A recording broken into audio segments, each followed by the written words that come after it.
Test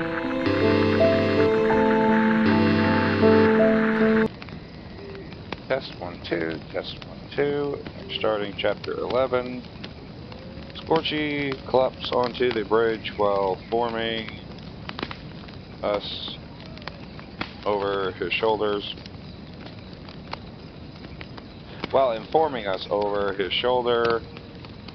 This bridge divides our realm into Villain Town, here in the woods, and Hero Haven, where Lady Serafina resigns.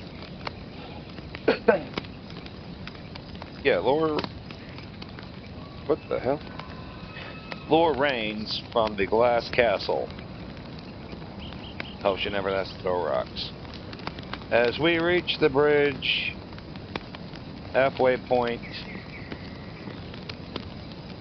buttery sunlight breaks from the dark clouds that has ceaselessly hung over Villain Town. It bathes my fabric skin dry in the blast of the salt water. I tip my face up and close my eyes to banish the lingering chill from the darkened woods. At the end of the bridge, we enter a cheerful little town of well-tended, thatched roof houses, boutiques, and cafes. The breeze here sparkles with the dust that tastes like confectionary's sugar. Dozens of crisp white salted windmill sails overhang the power fountains on each side of the street corner, which bubbles with sweet scented water. There are no rough,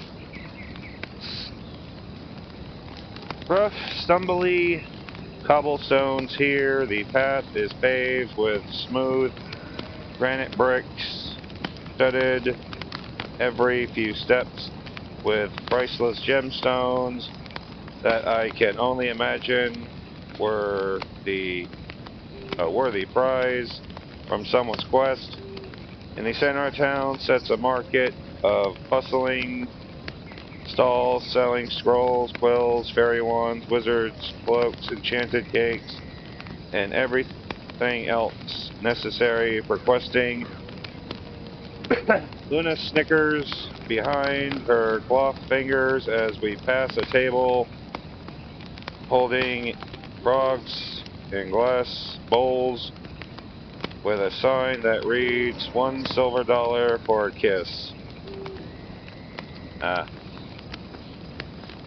A trumpet suddenly blares behind me, making me jump like a spooked black cat. Make way, a town crier announces. The king approaches. We scramble to the side of the road just as the parade of glimmering white horses trot through the marketplace while the trumpets blast ear-splitting notes. Dozens of guards march past in perfect synchronization, and then a gangly youth rides in on a regal stallion festooned with purple drapes. A golden crown sloped on his limp mousy brown curls. The trumpets blare again, and the youth nearly tumbles off his saddle. Hands clap. Hands clap. Hang on, what the heck? Hands clumped over my ears. I yell to Scorchy, "That's the king. Pay the parade no heed," Scorchy says, swinging a paw at the procession as he rolls his amber eyes. There's a new king every week in Fabletown. This last one is a clumsy tailor who saved the village from a warlock's curse last week. It will be a troll defeating knight, or a talking dog, or a valiant nun. The true leader of our land is Lady Seraphinalore. She ruled for as long as anyone can remember. I ask curiously, and is Lady Lore known as a benevolent ruler? Scorch hesitates, smoke snaking out from his nostrils. The glass castle set in Hero Haven, but Lady Lore rules over all Fabletown. Heroes and villains alike, she can be as kind as the water spirit in Winter's Well, who grants wishes, or she can be as frightening as the Pirate King. The only thing is,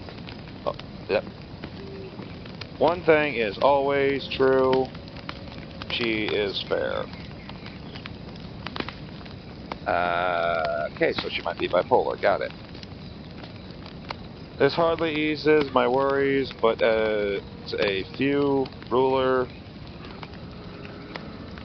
fellow ruler, I can respect fairness. The boutique parades. Hang on, let's read that. Boisterous parade finally passes, and we make our way towards the towering glass castle, passing stalls selling enchanted ink, genie lamps, spiraling patterned rugs, and dragon scales. Scorch winces at the stripped scales displayed by color, and Luna skips ahead to give his shoulders a reassuring pat. "How awful," she murmurs. "If I were in charge of this land, I would outlaw selling dragon scales." The dragon snorts. They shun Scorch here simply because of his scales. They insist he doesn't belong here in Hero Haven, yet after villains got to know Scorch, they claim he doesn't fit in Villaintown either. He sighs mournfully. It's a terrible thing to feel like you don't belong anywhere. I know just how you feel, I think. The monsters in Halloween Town don't always understand my gentle, quiet ways. Among their claws and fangs, I feel like an oddity, a relic from a world I am still only starting to remember. As Pumpkin Queen, I love them all, but am I truly one of them? You were the daughter of Dreamtown before you were the Pumpkin Queen. I toy with loose strings on my wrist, trying to make sense of so many mispatched thoughts. How could I ever be governor when my patchwork heart has weathered so many storms, and the cozy corners of my past are now too small to contain the change of my present self. Changes on my present self. Did I? La la la la la la. You don't belong anywhere, Sally. Dr. Finkelstein's cruel words ache at the base of my skull, and I rub away the knots forming there. Before Luna and Scorch notice, soon we reach a garden surrounding the glass castle, and I forget all about my conflicting identities. My lungs practically sing as they pull in a breeze that hums with a promise of magic. Gardeners carefully shape the hedges into topiaries of playful fawns. Beyond the bush, a royal stable shelters real-life unicorns whose rainbow-colored tails are lovingly braided by assistants. The castle itself is made of glass that's so highly polished that it reflects the azure skies like a mirror. A dizzying display of rainbows catch in the sunlight and sent to dance across the spirals and rooftops. Two etched glass doors display intricate engravings spelling out "Once upon a time" in dozens of languages, not only human ones. A guard in gleaming crystal armor opens the door for us. Music flutters out from everywhere and nowhere at once, as though the walls themselves sing. The castle's intricate interior is adorned with rich, harmonious shades of gold and green, enchanted chandeliers lit by captive fireflies and glass crystals cast a twilight aura on the foyer.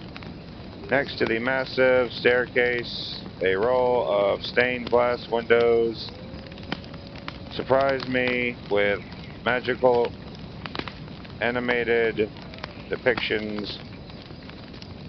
In one, a long-haired princess bows before a unicorn. In the next, a woodcutter frees a golden crown from a cursed tree. A crystalline voice comes from atop the stairs. Once upon a time, Luna, Scorch, and I turn sharply towards the sound. A beautiful aging woman descends in slow steps, circled by a soft halo of tiny butterflies, each no bigger than her mirrored thumbnail. Her eyes look silvery gray. No, wait, they are only two mirrored pupils.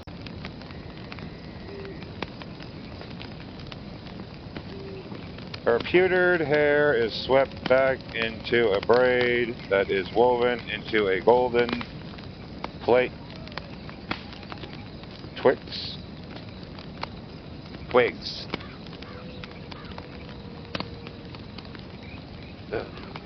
Water.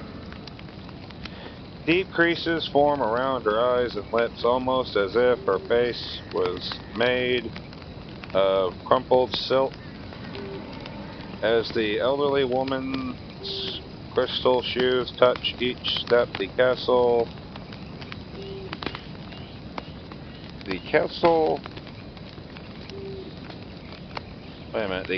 ethereal music plays notes of new melodies, and I realize the sound is coming from the stairs themselves. Once upon a time, she repeats, There was a queen of no land, a girl with no story of her own, and a dragon with no bite.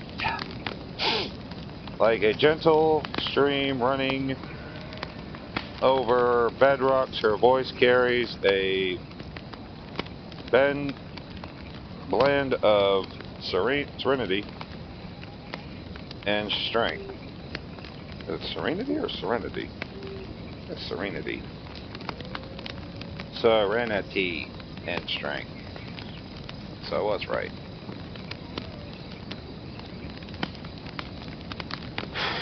Damn. I can't tear my eyes off her spellbindingly.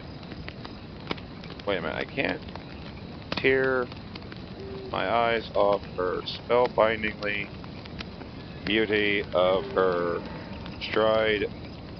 strange mirrored eyes. And my husband, in a hushed voice, I ask, "Are you Lady Serenity?" Lady Seraphina Lore, I am Queen Sally of Halloween Town. My head tilts sharply.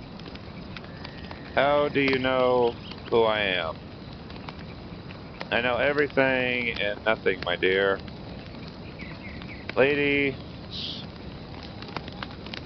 Seraphina Lore gracefully extends her wrinkled hand to Luna. Luna slumberly, it's an honor to meet you.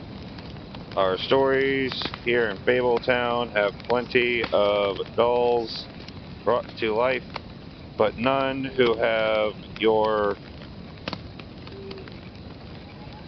status? But none who have your stature, let alone 2 dolls. Luna digs one toe into the ground, peeking out from her yarn bangs. I'm very pleased to meet you, Your Majesty. When Lady Lore turns to Scorch, the lines on her face harden. I suppose the dragons aren't entirely welcome. Wait a minute. Dragons aren't entirely welcome in the glass castle. With one strong blast of their fire could melt the walls. She studies him before finally saying, "Hello, Scorch. Within your eyes, I can see a soul starving to find its true flame." Scorch's tail flame brightens. Lady Seraphina Lore, I bow deeply like the princess in the enchanted stained glass window. You called me a queen with no land, so you must know that Halloween Town is gone. Time has turned back to before my town existed, and we need help to fix it. Her wrinkled lips pressed together. Time isn't as easy to win as a... What the hell is she saying? Oh, time isn't as easy to whine as a spindle, my dear. Please, I urge, my hands clasped as in prayer. My husband Jack doesn't exist in the past. I cannot bear to be trapped in a different time than him. If you only knew him, you would. I know the Pumpkin King. My hands fall to my side like a slackened puppets. My hands fall to my side like a slackened puppets. I stammer, you do. My mirrors of reverence.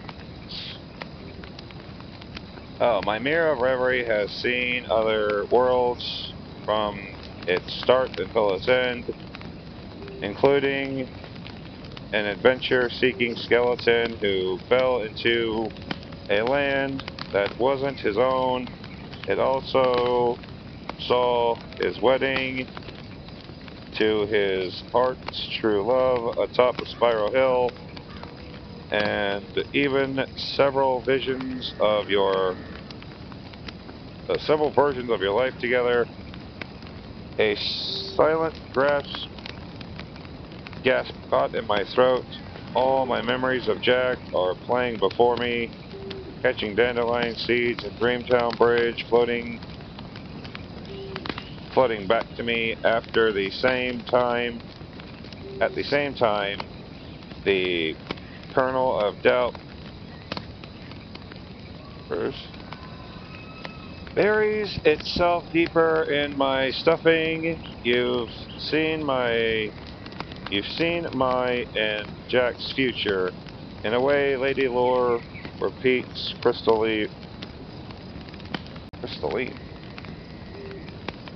In a way, Lady Lore repeats cryptically. Would you like to see it too? No. Just no. No. No good can come of it. She walks to a desk and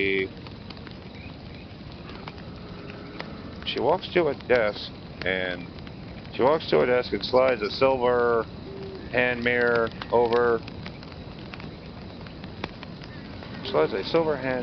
out from a drawer. Clutching it in her hands, she turns and tilts the glass surface to reflect my, Luna, and Scorch's face. This is the mirror of Reverend Every, one of Fabletown's most valuable artifacts. It can show you faraway places, so far away, in fact, that it can even show one's possible futures. There it is.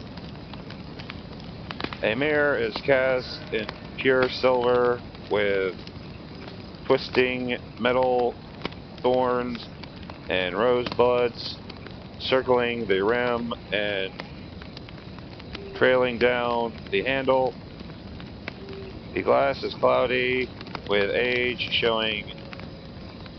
showing back our faces as though we're surrounded by mist.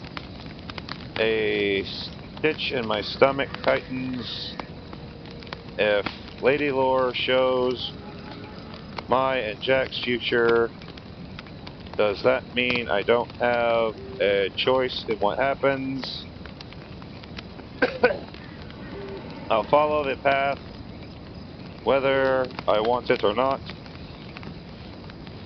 Well, I'm deep in thought, deep in my own head. Luna's silk lips form a perfect circle of wonder as she dances along the mirror's silver rim. It's the most beautiful mirror I've ever seen. A long sigh slides from her mouth. Scorch perks his ears up.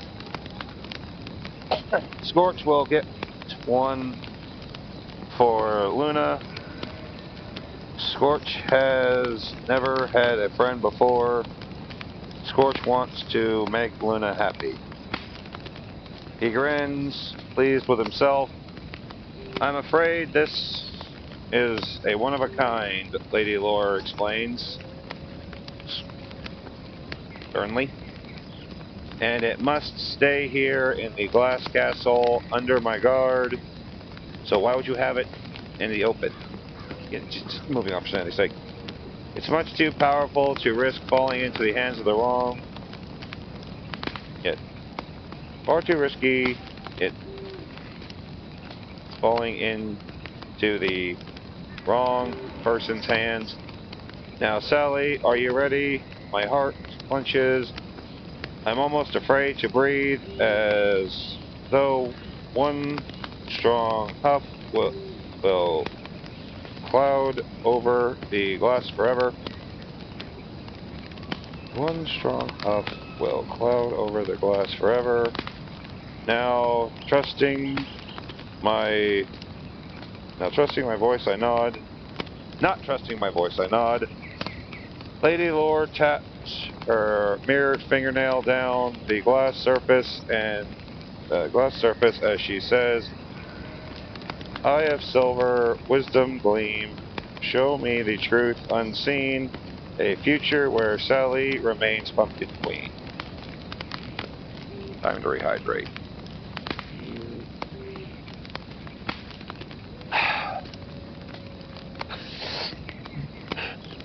The glass surface ripples, distorting my face, reflecting like rings in a pond. I make a sharp, shaky step forward, lips suddenly as dry as dust. I literally just got over that.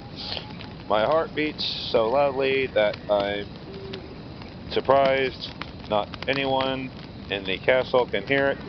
Finally, the surface smooths out again and the glass shows a different scene.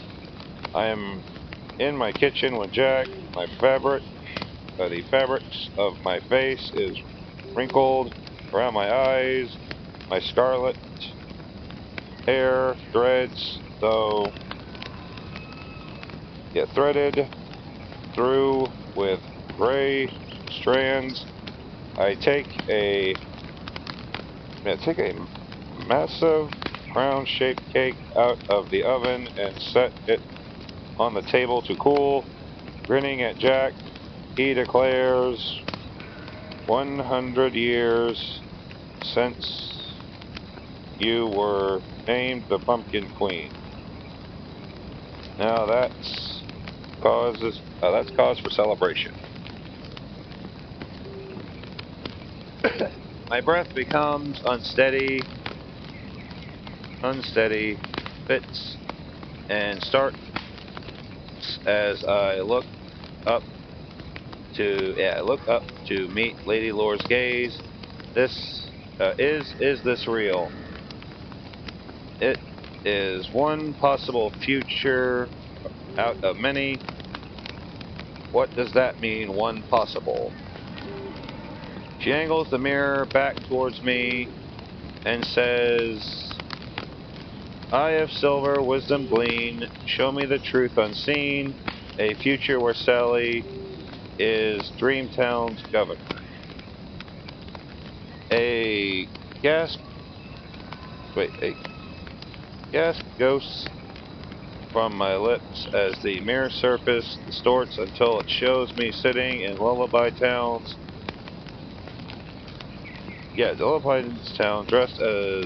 dressed in the governor's midnight blue robes, tapping a gavel as I confer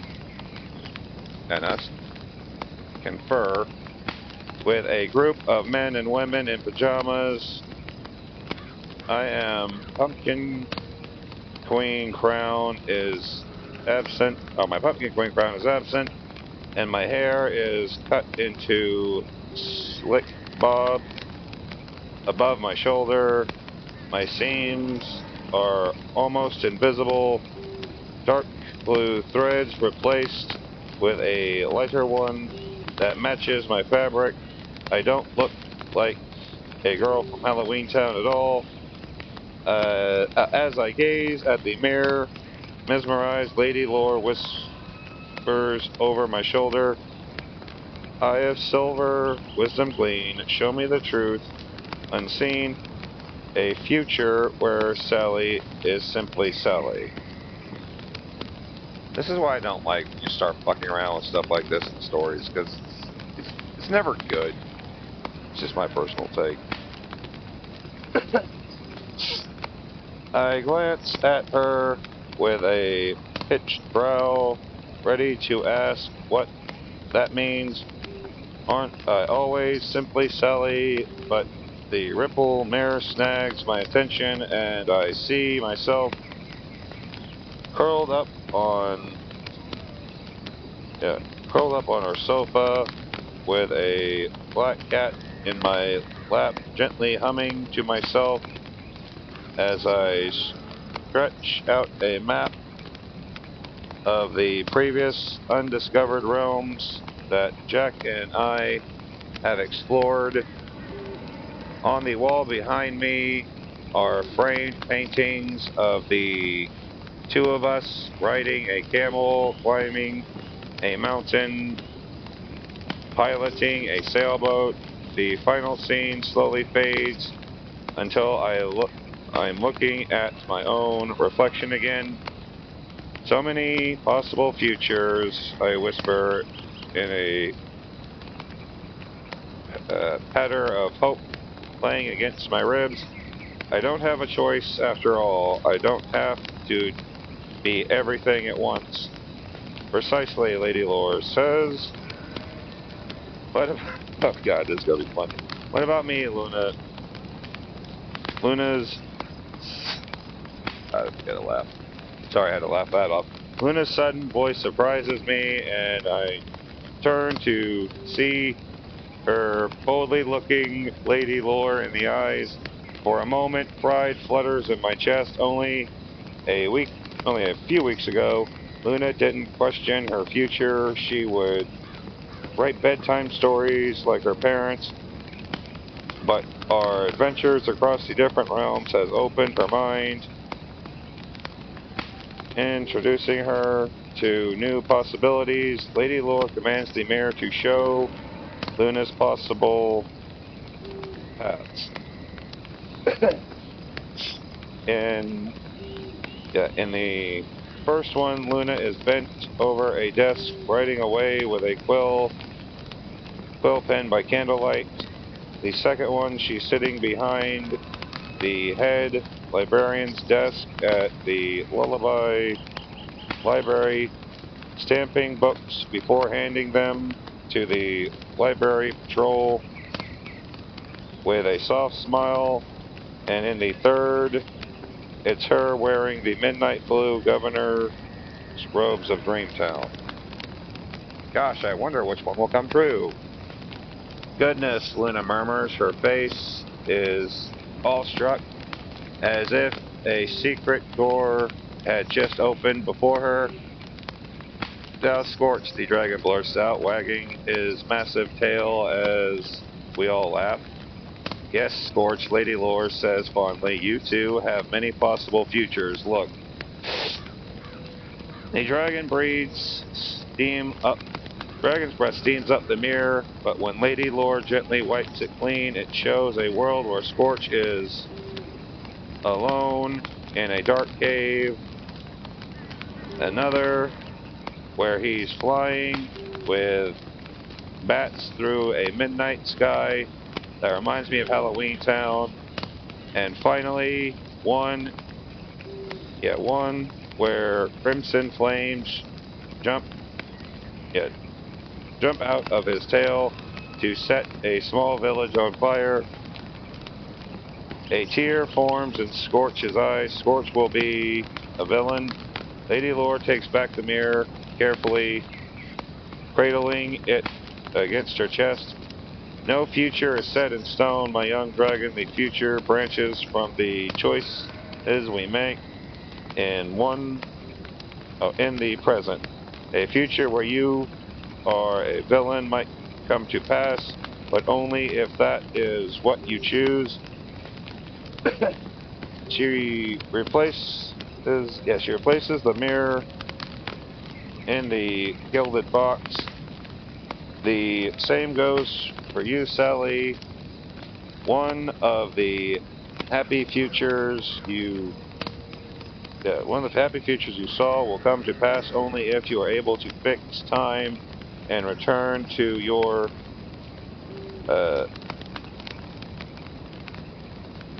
debonair skeleton. Seeing my future in a magic mirror changes everything. My heart thumps so hard I think I might tear apart at every seam. Tell us the way to Time Town, please. I have to get back to Jack. Lady Lore walks towards me slowly. Lady Lore walks towards me slowly, crystal shoes clanking, and tenderly brushes away my tears. My cauldron's magic is powerful but not infinite. I'll do anything. If it were up to me, my dear, I'd draw you a map to Time Town itself, but even lists of... Wait, what? Yeah. And even list the instructions for how to repair Halloween Town's clock, but I'm afraid I don't know the answer. I don't have magic. That's my cauldron, and it will only help you only if you can answer its riddle. Oh, here we go. A riddle. I feel my eyebrows lift when recently. I feel my eyebrows lift with uncertainty. Fable Town's magic works so differently than Halloween Town's. I am used to potions which require careful adhesion. Oh, adherence to my spellbook's recipes, but a riddle does not come with instructions. If only Jack were here. No one has a knack for solving riddles like him. I am reminded of the time when the two of us were strolling through the hinterlands and Zero found a new doorway. Yeah, a new doorway. Carving was a puzzling swirl of lines painted a rich aquamarine. We debate where it could possibly lead. A holiday town new to us. After only a few moments of head scratching, his hollow eyes lit up. It's an ocean wave, he pronounced. Why, this door must lead to Tide Town. I've heard rumors that it has a delectable seafood restaurant. I'll invent a... Oh. Yes, I'll invent a way for you to swim, Sally, and you and I will return one day to taste its delights. It's called a life vest. Now, with Jack's absence, I feel a hollow ache from that partnership we share. But I can't let my spirit slump all the way to my toes. I have to pull myself up and tackle the riddle myself. My hands ball determined. I'll solve the riddle, whatever it may be. I'll help you. Luna slipped her hand into mine, and Scorch too. Scorch wraps his claws around my other hand. Careful not to harm me. My heart bursts with gratitude for these friends of mine. Yes, for these friends, my only friends now. And unless we can solve the cauldron's riddle, I might lose the rest of my dear ones forever. We're ready, I announce, with a beckoning gesture.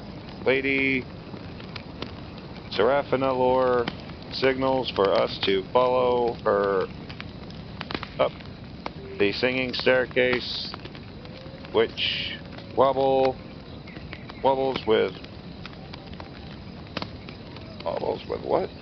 Melodic song of hope as we head to the cauldron. This is a long chapter.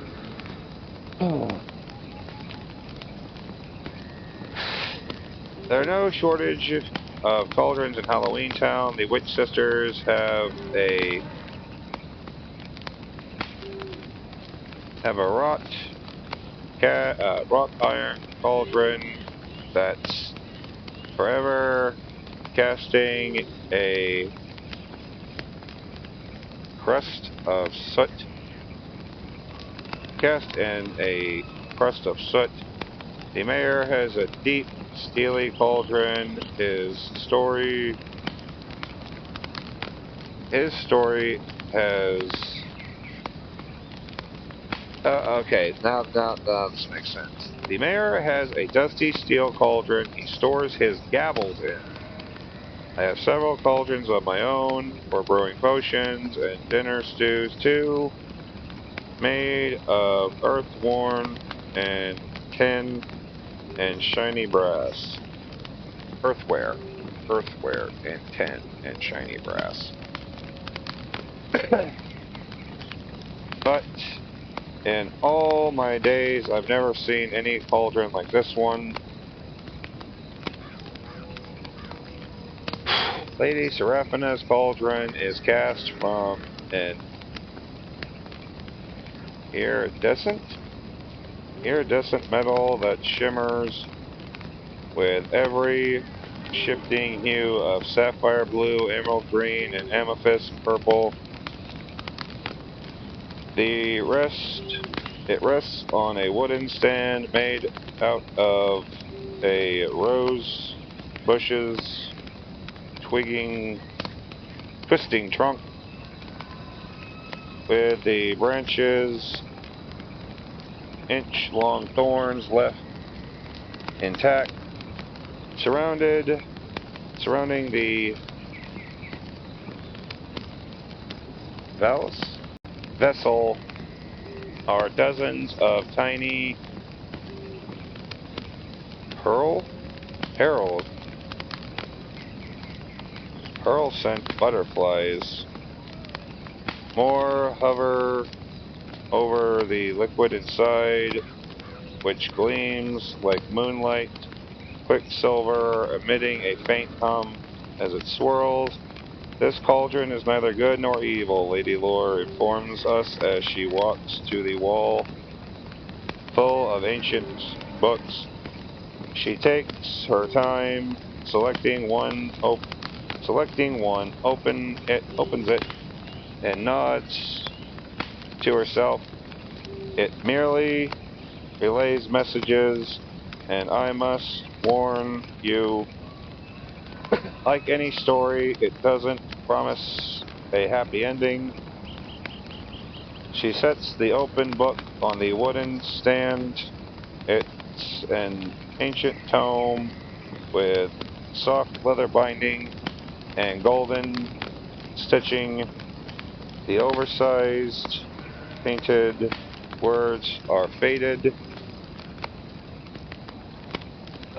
almost to the point of being illegible.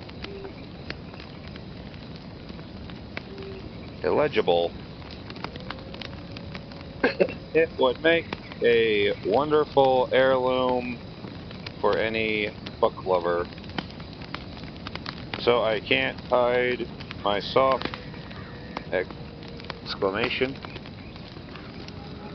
exclamation of dismay when Lady Lore casually rips out a page. It feels so wrong to tear out a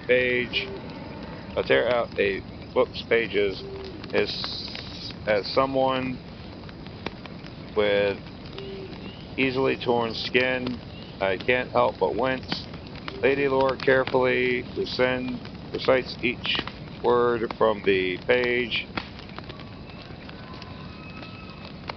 carefully rends each word from the page into pieces that she drops shard by shard into the cauldron. The liquid quicksilver devours the words, which disappear into its swirling midst. Next, she opens a jar, and I'm struck by a bitter smell of wormwood. For a brief instant, I'm transported back to my workshop in Dr. Finkelstein's house with a shiver into the cauldron with the wormwood goes. followed by a pinch of ash from my room's cold stone fireplace. Then Lady Lore uses the ancient wooden staff to mix the content. Look within, Sally, she whispers, and tell the cauldron what cauldron your need. I cautiously approach the vessel with Luna and Scorch peering over my shoulder.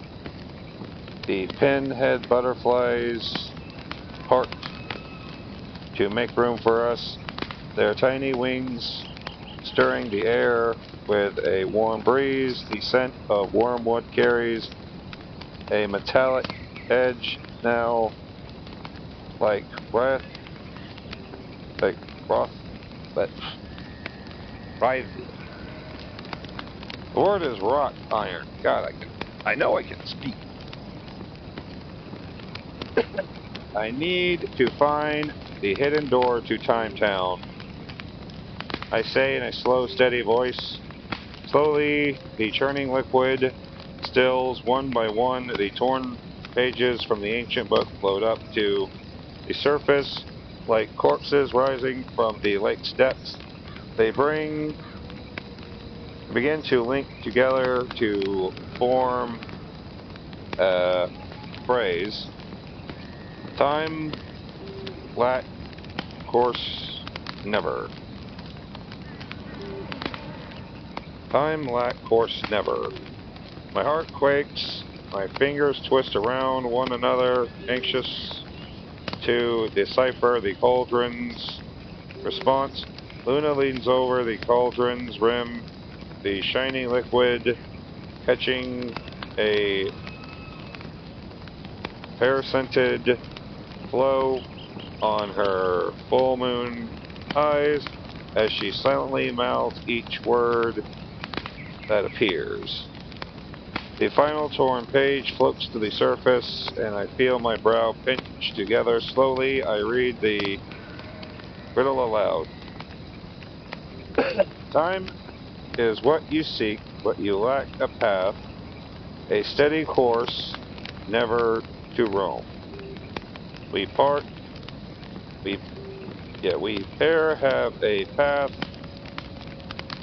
and never stray, always moving, but never going anywhere. A hamster on a wheel. My mind whirls like a spiral, desperate to work the tangled words into something that makes sense, but they don't form anything I recognize. Fresh tears threaten to break across my eyes. My chest feels too tight. Wrapped up in chains. Oh, Jack, I know how capable I am, but I still wish you were here to help me solve this. But in a way, maybe he is here with me. Ever since that magical day we were married, it feels like I have a second heart nested next to my own, bound up in strings. Jack and I are linked by invisible threads that pluck and pull even across a great distance.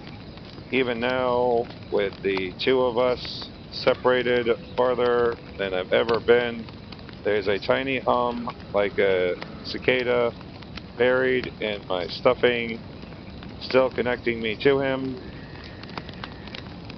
Across distance, across time, I touch the time-worn stitches that cross over my heart, feeling them rise and fall with each breath I take. When I open my eyes, the tight set of my stitches feels looser, and I can sense the connection with Jack humming again under my breastbone. I can do this on my own. My brain shivers with a warm breeze that feels like a whisper from Jack, and suddenly the puzzle pieces begin to slide into place in my mind. Time, steady course, always moving. The riddle, I think, has something to do with a broken clock, I hum.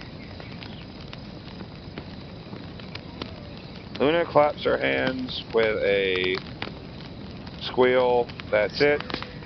Sally, you're brilliant. To solve the riddle, we must have to give the cauldron something to fix a broken clock. What could that be? A wrench? Screwdriver? A prickly sensation, needles in my belly, like I've swallowed a handful of fish bones. Sweat breaks out on my palms, staining my winter sky linen. A deep shade of blue. It doesn't wipe away. No matter how many times I run my hands over my patchwork dress, scorch scratches one of his stubby horns with a curved claw, deep in thought, but he only hums and ums. Luna's brow furrows as she peers back at the scraps of torn paper floating in the silver liquid. I can almost see the gears turning in her soft skull, all like exposed clockwork. A replacement gear, then, she suggests. Yes, it must be a gear. She lets go of the cauldron's edge and rifles through the crystal balls. Hope one jar for tiny beans leaning on the shelf. There must be a clock somewhere we can pilfer for parts. A clock has dozens of gears, I say in a breathy whisper. The riddle specifically mentions a part of something. My hands are shaking now, still sweat leaks. I turn over to gaze into my palm. Ragdolls don't have lifelines as humans, but we have decades of wrinkles that cut and curve across our palms like branching tree roots. One of the witch sisters once tried to read my palm, but said the lines only tell of my past, sewing scorches, cooking incidents of my future. Now, though, I wonder if maybe my hands do tell a story, only one that hasn't happened yet.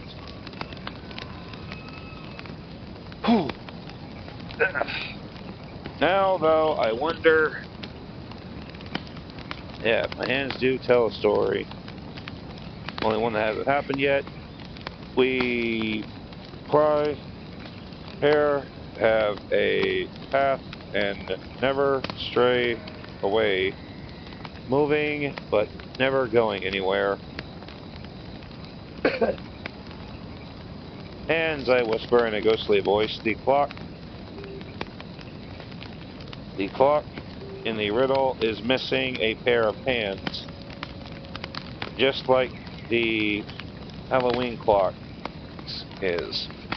Since the clock hands broke off, I run my thumb over the deep sea blue stitch on my opposite wrist.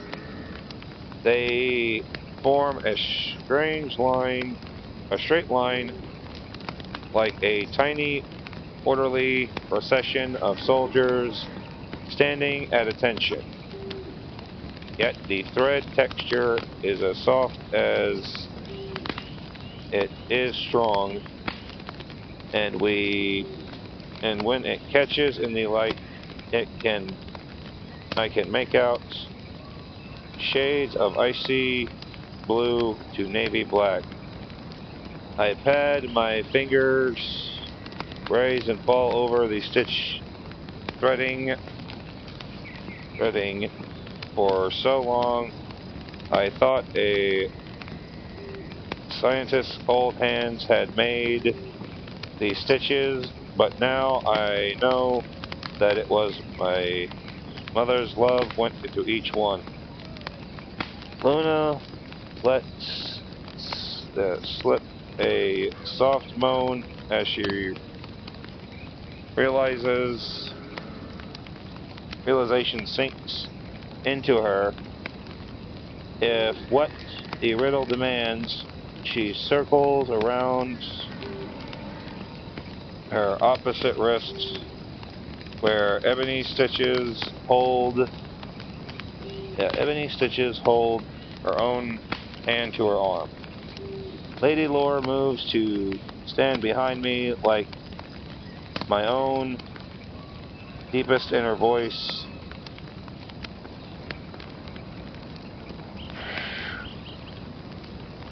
Perched on my shoulder, she whispers only for me to hear, "Then Sally, if you want your answer, you must give the cauldron what it wants."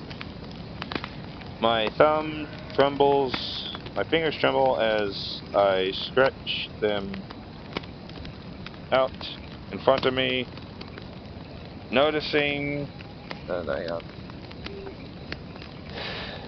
wrinkles in my fabric around my knuckles I'd never paid attention to before.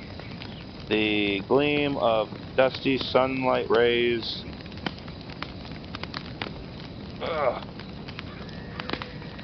Dusty sunlight rays.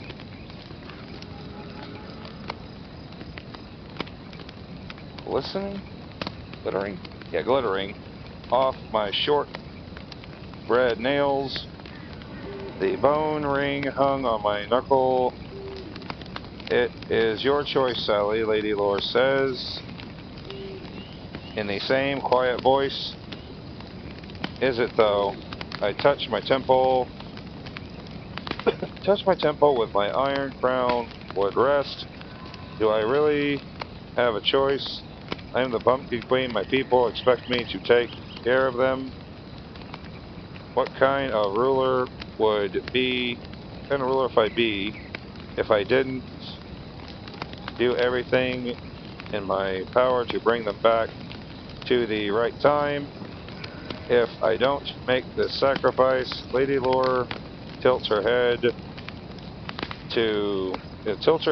lips first. "Do you often feel the expectations to take care of others?" "Of course," I sputter, blinking hard. "What kind of question is that? Taking care of others is as natural to me as breathing itself." I start to explain. "I was made to take care of." I bite off the rest of what I was poised to say. I was made to take care of a feeble old man. But no, that's not right. Dr. Finkelstein expected me to cook and clean for him, but he did not create me. My parents did. Sown with love, Albert and Greta. Though I know this now, my whole life I believed something else, and it's hard to move away from that tracks my thoughts once dug in so deeply. I close my eyes, feeling my resolve, and slip Jack's ring off my finger. I squeeze it briefly thinking of fathomless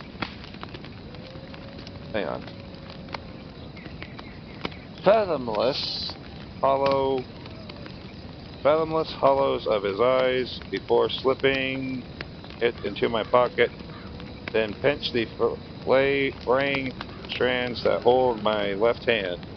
Sally Luna cries out, gesturing her red cheek. Sally Luna cries out, listening. Yeah, I said that right. She cries out, tears glistening on her red checker pattern cheek patches, the red cheek patches. There has to be another way. I shake my head slowly. I pull the blue thread. It snags as it works free of the fabric, as though it wants to cling together. My fingers on my left hand try to bend, to reach the stitching to stop me. My chest feels too tight. Tightens. Yeah, my chest feels too tightened wound. I have so much sympathy for my own hand, but I know what I must do. Stop that, I scold my hand gently with a tearful wobble in my voice. We've separated before, and it's all worked out. But my left hand twists up towards me, the nails on my first two fingers looking up like mournful, bloodshot eyes. It's true that my hands and I have been apart before. We've saved Santa Claus that way, and it's also helpful for reaching jars off high shelves.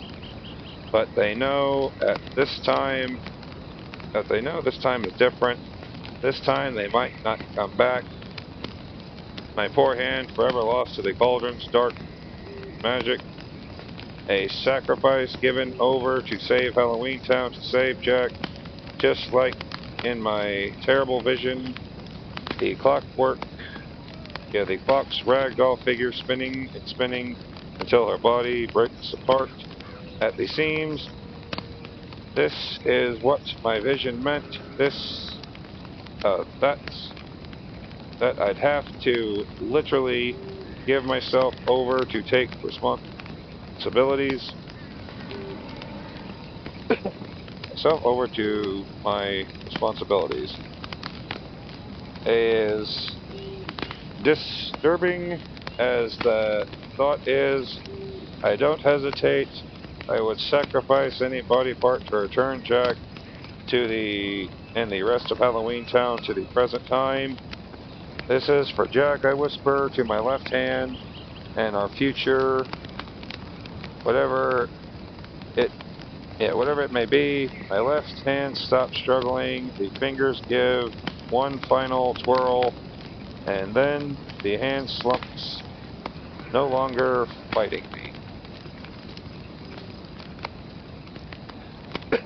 I rip out the remainder of the thread, then use my forearm to hug the detached hand to my body. I pull out the right hand's thread with my teeth, balancing